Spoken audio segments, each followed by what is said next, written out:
Guys, this is Halaya Jen and welcome back to my YouTube channel. So for today's video, meron akong babala na baka pumirma kayo ng kontrata sa employer na to. So basahin ko yung pangalan niya and also yung reason ng helper kung bakit siya nag-break contract. So hindi ko siya kilala. Nag-comment lang ako kanina kasi ang sama ng employer niya. Grabe yung sa kanya, hindi nakakatuwa yung ginawa ng employer sa kanya. Sabi ko sa comment sa kanya, sabi ko, naku, swerte lang talaga, hindi ako yung helper niya, kundi away parati.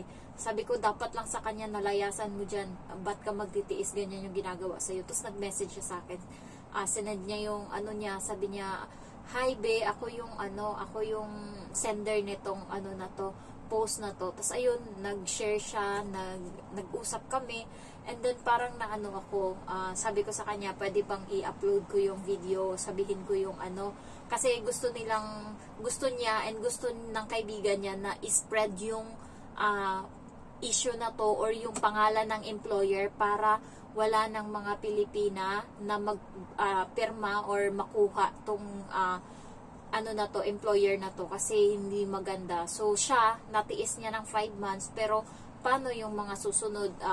Kaya niya talaga, gusto niya lahat ng mga group niya talaga, sinesend niya yung post niya para makita ng iba. Pero kasi sabi ko, kapag mga baguhan, hindi pa talaga alam yung group dito sa Hong Kong, kasi may mga group kami dito sa Hong Kong, mga Pangyaw, OFW, ganun. Marami kaming group dito, and yun is mga dito. Pero pag baguhan ka, syempre hindi mo alam yung mga group na yan. Kaya sabi ko, try ko i-vlog para at least yung mga viewers ko, kasi mga baguhan pa yan, yung iba nag-a-apply pa lang. Kaya baka isa dito yung pumirma, kaya at least malalaman na. So ayun, ko din to, i-post ko siya sa sa thumbnail nito kasi hindi ko ma-edit to. So ang pangalan ng employer niya is Wo, W-O, and then Kiang, Q-I-A-N-G, Kiang. Ayan. So I am, pangalan niya, termination letter niya. I am, pangalan niya, would like to resign from the job as domestic helper for you and your family under the contract number 22. I would like to resign for following reasons. I am more than 3 months working with your family and I am providing for my breakfast and lunch. Taking shower at the public toilet, diba? Which breaks my heart seeing none of the helper in the building going outside to take shower. Sometimes I'm having difficulty because I needed to go down to have toilet as advised. Employer needed to confiscate my personal documents.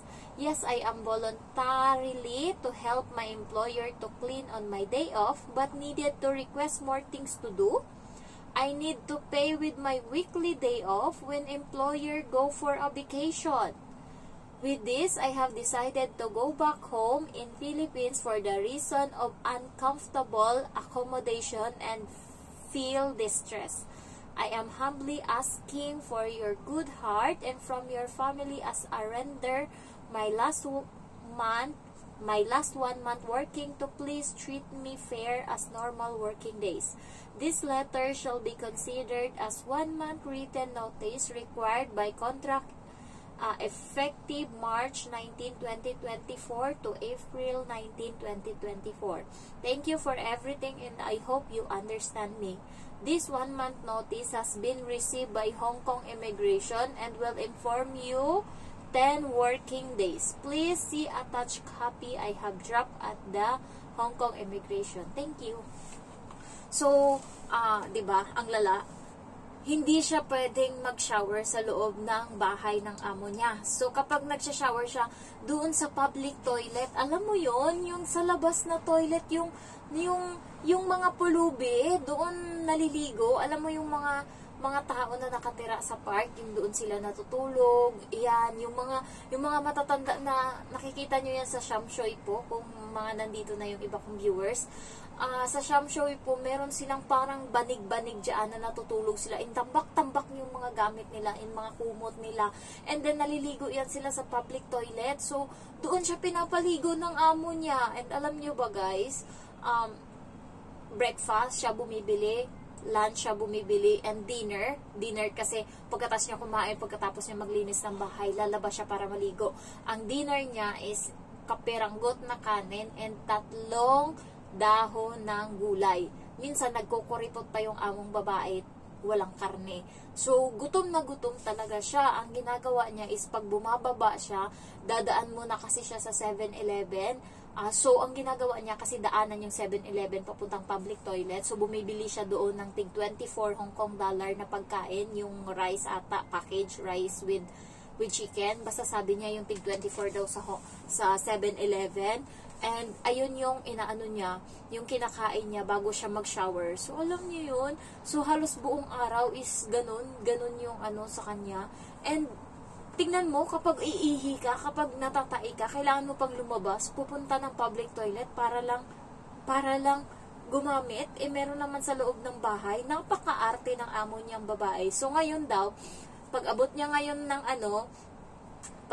ng termination letter, kasi yung nagpirma nito is yung lalaki, so doon niya sa lalaki inabot. So, biglang parang nanigas daw yung babae, natulala, nahimik daw yung babae, yung kasing babae yung napakasalbahe. So, sinabihan ata ng lalaki, parang siguro sinisi nung lalaki na amo kung bakit umalis ngayon yung helper nila dahil sa kasamaan ng ugali niya. So, hindi naman nagbago yung ngayon daw bumait daw yung babae. Bumait na daw, pero too late na kasi uuwi na siya. Bumait, and minsan daw napapatulala yung nananahimik, yung nag-iisip, natutulala daw yung babae. Siguro nagsisisi na sa ginawa niya, pero hindi na pwede kasi ayaw niya na. And alam nyo, ang daming ginawa sa kanyang katarantaduhan ng amo niyang babae, pero hindi siya pumapatol, pinapasa Diyos niya lang always, hindi niya nilalabanan, hindi siya lumalaban. Halos daw gabi-gabi umiiyak siya. Alam nyo kanina, kasi nagsisend siya ng voice message, umiiyak din siya, yung alam mo yun, yung nakaganyan siya. So, maawa ka talaga. So, na blessings din sa kanya, siguro ni-reward siya ni God. Alam nyo, siya, licensed teacher. So, 'di ba, nagtiis siya dito sa Hong Kong. Kasi nga kailangan niya talaga. So, licensed teacher siya. So, ang nangyari is nag-apply daw siya sa Pinas nung March, and then sakto March 19 ata siya. March 19 siya nag-break ng contract, and March 21 parang nalaman niya na ayun nga, nag-apply siya, and ngayon nakapasa siya, and meron na siyang eskwelahan na pagdutihan. So, yun yung reward sa kanya ni God, dahil napakabait niya, dahil alam mo yun, hindi siya kahit anong bato sa kanya ng masama, hindi niya pinapakitaan din ng masama. So, yung reward sa kanya is teacher na siya. So, tatawagin na siya mom. So, ano pa ba yung sinabi niyang iba? Naawa nga ako sa kanya. Sinabi ko sa kanya, andito yung mga iyak niya eh. Naawa ako. Tingnan natin kung ito yun. Actually, amo ko to. First employer ko. OP, direct hire niya ako. Amo ko to dati. Kaya, laki yung shock ko talaga. Nung bumalik ako November 28, December dapat, uuwi ako eh. Kaso lang yung pride ko ba? Yung pride ko, sabi ko, wala, balik ako ng Hong Kong, uuwi ako agad. So, tiniis ko talaga. Nag-apply ako sa yung sa DepEd. Kasi prioritize yung mga licensed teachers. So, sa awa ng Diyos, nagpasa ako nung March 16 sa immigration, na 19 yung effectivity, April 19. Hala, nagpatak nung March 19. Sabi ko, Lord, ikaw na lang mag-reward sa akin. Alam mo ba, March 21, dumating agad yung endorsement ko. Kaya hindi ko alam yung gagawin ko, sa tuwa talaga. Ngayon naman, yung wino-worry ko naman, naaawa ako sa sa next na magiging helper ba. So sabi ko, focus ko talaga to sa mga ano, yung parang mga open na helpers ko pa para hindi nila permahan kasi kawawa talaga. Tapos sabi ko, kukuha to sa na ano, ng bago sa Pinas.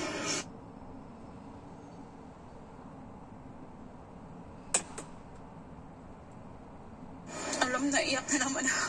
Oo, kasi na-survive ko na eh. Sabi ko, wala, paano kaya yung best friend ko, sabi ko, wala, paano kaya yung next na magiging helper nito? Sabi ko, baka sobra pa yung mga iyak at gutom niya na maranasan like sa akin.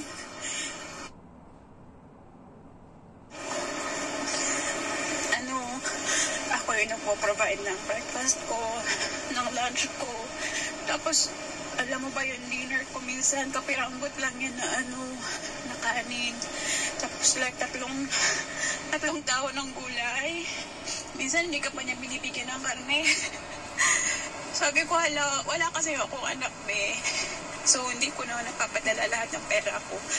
So, kaya minsan pag naliligo ako niya sa Aberdeen Sports Ground, bumibili ako niya ng alam mo yung sa 7-Eleven, yung $24 pa yun.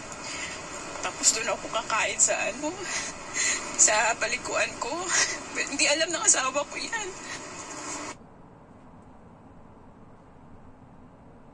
Nalaman lang yan ng asawa ko nung nagbasa na ako ng letter sa immigration. Kasi yung last namin na ang last na inis ako sa kanya nung March 16. Lalabas sana ako ng day off ko. Kasi maluwag yung trabaho sa bahay niya eh. So yung 45 minutes na nilinisan ko siya bago ako lalabas. Hindi naman ako ipokrita na papalit ng 1 week na hindi na masyadong mabigat yung trabaho. So, di ba, pag day off natin, excited tayo lumabas. Hindi ko masyado na yung anak niya kasi day off ko eh. Hindi ko napansin yung anak niya. Sinabihan niya akong careless. Wala daw akong makialam sa anak niya. Tapos, pinalutuan niya pa ako pinaluto pa niya ako ng breakfast ng anak niya, ng asawa niya. Tapos, day off ko, nakarinig pa ako ng careless sa kanya. So, wala. Tinanggap ko na sana yun eh. Pero alam mo ba, yung pinakamasakit, nagsusuot ako ng sapatos ko. Aalis na ako. Pero tinawag pa niya akong maghugas ng kaldero. Pero ginawa ko pa rin. Pero nung lumabas na ako ng bahay, tawag ako sa best friend ko. Sabi ng best friend ko, wala na, tara na ate. Uwi ka na ng Pinas. Ano yung ginagawa mo dito sa Hong Kong?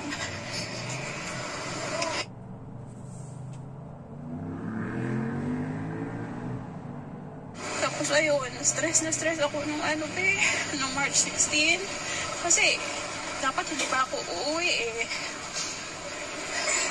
Nag-pray lang ako sa JL. Sabi ko, Lord, hindi ko naman nilagay ko lang paliligo sa labas at pagkain. Hindi ko na nilagay yung iba kasi naawa din naman ako kay sir. Kasi yung purpose ko lang naman umuwi eh. Sabi ko, Lord, ikaw na lang mag-reward sa akin. Sabi ko, hindi ako magpapalabor. Pero sana bigay mo lang kung ano yung hinihingi ko. Pero alam mo ba, pumatak yung yung 1 month notice ko noong March 19, March 21, andyan na yung endorsement ko sa DepEd.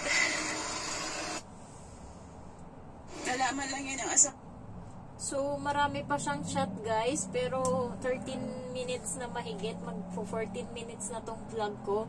So, nakakaiyak.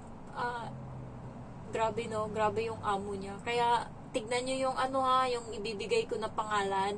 So, ilalagay ko yung niya, yung termination letter niya, nandun yung pangalan. Huwag kayong pipirma doon. Kasi, papaliguin kayo nun sa labas, wala pa kayong pagkain ng tama. And, salbahe pa yung ugali ng babae. Ayan. So, sana hindi makakuha sa Pinas. Kasi, Pinas talaga to agad sila kukuha. Yung mga nandito sa Hong Kong na finish contract, hindi na yan magtitiis sa minimum na sahod. And then Chinese. Ang hinahanap nila dito, minsan na lang Chinese yung kinukuha eh. Lalo pag mabait. Pero, ang hinahanap mostly dito na mga finish contract is yung mga expat. Expat yung tawag sa mga puti na mga mga amo. So, galante yan sila guys, mga Irish, mga American, ayan, yan yung mga, alam mo yun, mga taga Scotland, yan yung mga maganda, anuhan ng mga trabahuan, kasi yayamanin yung mga yan, maliban sa bonus, meron silang mga, alam mo yun, yung wala silang pakialam, tas yung pagkain nila, basta iserve mo lang. So, ayun lang, sana may naano kayo dito, gusto nyo pa bang tapusin yung kamarites dito ng kachat ko, naawa, alam nyo yun, yung iyak niya, everyday siyang umiiyak, awa ng Diyos, umiyak lang ako dito nung nagalit talaga ako, isang beses lang. And pangalawang beses umiyak ako, hindi naman yung sobrang iyak, yung nagtanga-tangahan ako na nalak ako ng pinto. So, yun lang. Diba? Kundi ba naman ako tanga? Visit? O, sige na nga, bye-bye.